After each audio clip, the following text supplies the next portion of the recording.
Hello guys, आज मैं movie explain करूंगी land of the lost. Movie के स्टार्टिंग में हमें एक एस्ट्रोनॉट दिखाया जाता है जो एक जगह पर उसके अर्थ होने की पुष्टि करता है और तभी उस पर कोई मिस्टीरियस चीज हमला कर देती है। नेक्स्ट सीन में न्यूज में बताया जाता है कि डॉक्टर रिक मार्शल की न्यू बुक लॉन्च हुई है, जहां से वो नाराज होकर चला जाता है क्योंकि उसकी रिसर्च को वहां बकवास बताया जाता है। सीन शिफ्ट होता है 3 साल बाद, जहां डॉक्टर रिक मार्शल एक क्लास को पढ़ा रहे होते हैं और तभी वहां होली नाम की एक लड़की आती है और उससे उसकी न्यू खोज के बारे में पूछती है। रिक कहता है कि मेरी खोज टाइम मशीन जैसी है, लेकिन सब उसे बकवास मानते हैं। होली एक फॉसिल दिखाती है जो बहुत पुराना होता है और उस पर आज के जमाने का लाइटर छपा होता है। नेक्स्ट सीन में डॉक्टर मार्शल बहुत बुरी हालत में होता है और वहां पर होली आती है और देखती है कि उसने अपनी खोज पूरी कर ली है और बनाया होता है एक टाइम एम्पलीफायर। दोनों एम्पलीफायर को टेस्ट करने के लिए निकल पड़ते हैं। फिर वो एक गुफा में जाते हैं और अपनी मशीन को ऑन करते हैं। ऑन करते ही गुफा में भूकंप आने लगता है और उनकी बोट बहुत तेज चलने लगती है और वो एक अलग ही जगह पर पहुंच जाते हैं। वो टाइम ट्रेवल कर जाते हैं। तीनों देखते हैं कि दूर 3 आदिमानव होते हैं जिन्हें विल डरा के भगा देता है, लेकिन वो उसका लाइटर लेकर भाग जाते हैं। लेकिन एक आदिमानव वहीं पर होता है जिसका नाम चाका होता है, लेकिन वो डर के मारे भागता है। सभी उसके पीछे जाते हैं और वो एक खड्डे में गिर जाता है। होली चाका को समझाती है कि हम उसके दोस्त हैं। तभी सभी को रस्सियों से जकड़ लिया जाता है और तभी रिक को एस्ट्रोनॉट का सूट दिखाई जाता है और तभी वहां पर एक बहुत बड़ा डायनासोर आकर उनकी रस्सियों को काट कर उन पर हमला करने लगता है। उससे बचते हुए वो भागते हैं। रिक मार्शल डायनासोर की समझ का मजाक बनाता है और उसे लगता है कि वो उन तक नहीं पहुंच पाएगा, लेकिन डायनासोर बहुत तेज दिमाग लड़ाकर उनके पास पहुंच जाता है। उससे बचते हुए सभी एक गुफा में छुप जाते हैं। तभी उन्हें म्यूजिक सुनाई देता है जिसके पास उन्हें 2 कंकाल बैठे हुए दिखाई देते हैं, यानी कि उनसे पहले भी वहां पर कोई आ चुका था।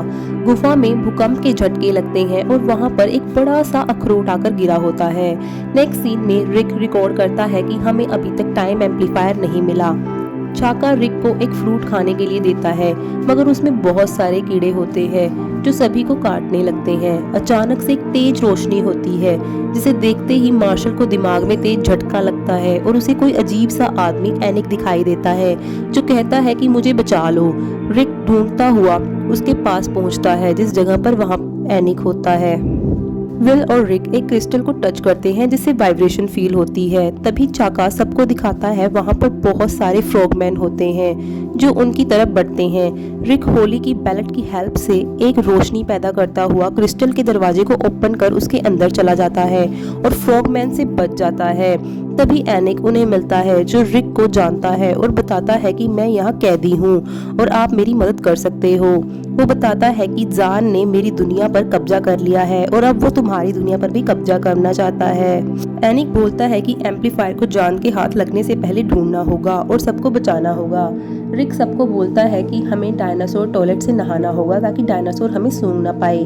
रास्ते में उन्हें एक ऐसी जगह मिलती है जहाँ छोटे छोटे डायनासोर्स होते हैं और आधुनिक सामान होता है जो कि टेलीपोर्ट हो रहा होता है। और तभी एक आइसक्रीम वैन और उसका मालिक टेलीपोर्ट होकर वहाँ पर आकर गिरता है जिस पर डायनासोर आकर हमला कर देते हैं और 2 बड़े बड़े डायनासोर रिक के पीछे पड़ जाते हैं। रिक बचते हुए भागता है और एक बड़ा सा टैंक लेकर वो भागता है। विल और होली तोप तैयार करते हैं और टैंक को डायनासोर के मुंह में फायर कर देते हैं जिससे वो फ्रीज होकर ब्लास्ट हो जाता है और उसके अंदर से एम्पलीफायर निकलकर बाहर आ जाता है, मगर एक फ्लाइंग डायनासोर उसे उठाकर ले जाता है। अगली सुबह सभी एम्पलीफायर को लेने के लिए निकल पड़ते हैं और एक ज्वालामुखी के ऊपर डायनासोर के घोंसले में पहुंच जाते हैं। रिक एम्पलीफायर लेने के लिए अंडों के बीच से होकर गुजरता है, लेकिन तभी अंडे टूटने लगते हैं। रिक गाना गाकर उन्हें अंडों को सुलाने लगता है और चाका भी इसके साथ गाने लगता है। होली एम्पलीफायर को लेकर एक क्रिस्टल की गुफा में जाती है और इधर रिक, विल और चाका नशे में धुत हो जाते हैं और जब वो खाने के बारे में सोचते हैं तो उन्हें एक बड़ा सा डायनासोर दिखाई देता है जो आकर तेल में गिरकर फ्राई हो जाता है जिसे वो खाने लगते हैं। इधर होली को गुफा में डायनासोर्स के अंडे दिखाई देते हैं और उसे तभी एक जान दिखाई देता है जो कहता है कि एनिक का भरोसा मत करना क्योंकि वही सारे ब्रह्मांड पर कब्जा करना चाहता है और अब वो अर्थ पर भी कब्जा करना चाहता है। तभी जान को एक रोशनी खत्म कर देती है। होली को पता चल जाता है कि जान सही है और एनिक खतरनाक, और उसे एनिक उठाकर ले जाता है। होश में आने पर चाका, विल और रिक क्रिस्टल गुफा में पहुंचते हैं जहां वो फ्रॉगमैन की त्वचा को पहनकर होली को बचाने पहुंचते हैं। जहां उन्हें पता लगता है कि एनिक एक अपराधी है और उसका साथ देने की वजह से उन सबको सजा दी जा रही होती है।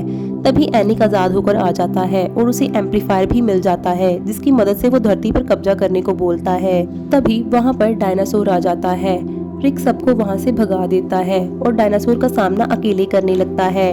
डायनासोर उसे निगल लेता है। फिर होली आकर डायनासोर का सामना करती है, लेकिन डायनासोर वहां से चुपचाप चला जाता है। तभी फ्रॉगमैन आर्मी आ जाती है जो अब एनिक के लिए काम करती है। वो होली को पकड़ लेती है।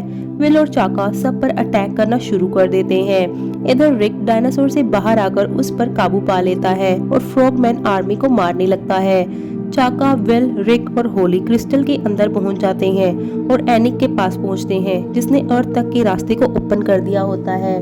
सभी मिलकर एनिक को मारने लगते हैं और एक क्रिस्टल टूट जाता है जिससे रास्ता बंद होने ही वाला होता है। तभी रिक क्रिस्टल को होली के गले में पहने हुए क्रिस्टल से रिप्लेस कर देता है। सभी जाने ही वाले होते हैं कि एनिक विल को पकड़ लेता है। विल एनिक पर चाकू तान देता है और रिक से कहता है कि तुम जाओ, मैं यहीं पर चाका के साथ रहना चाहता हूँ। रिक और होली अपने टाइम में वापस पहुंच जाते हैं। इधर चाका और विल चाका के घर पहुंच जाते हैं और बहुत खुश होते हैं और यही हमारी मूवी की एंडिंग हो जाती है।